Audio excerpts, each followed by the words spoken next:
Bonjour à tous. Alors aujourd'hui, nous allons parler du quadrillage en mathématiques.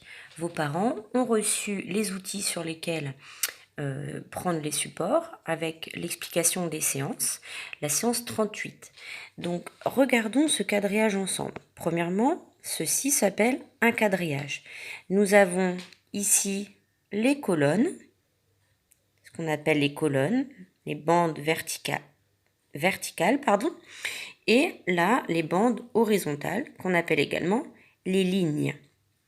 Aujourd'hui, vous allez jouer à placer des objets dans le quadrillage, à essayer de les retrouver. On va parler de pirate, puisque nous allons travailler avec, par exemple, un petit sabre, le sabre du pirate. Vos parents, une grande sœur, un grand frère, vont disposer le sabre dans un endroit du quadrillage.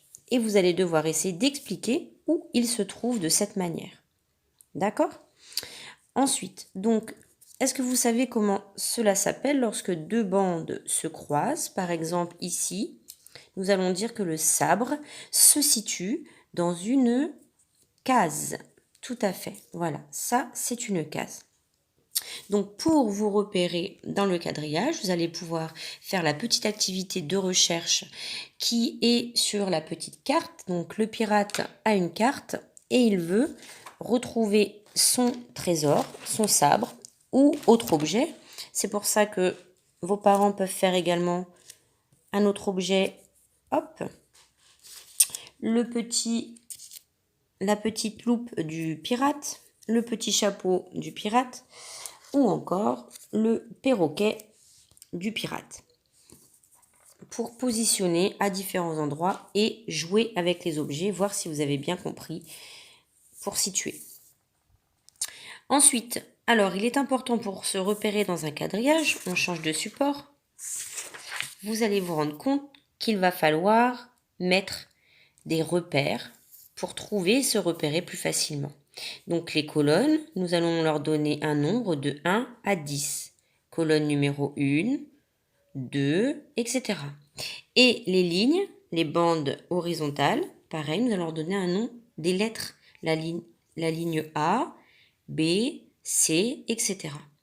Lorsqu'une ligne et une colonne se croisent, par exemple si elles se croisent ici, la ligne D se croise au niveau de la colonne 6. Nous allons donc dire que le sabre se trouve dans la case D6. Regardez, j'encadre la case où il y avait le sabre.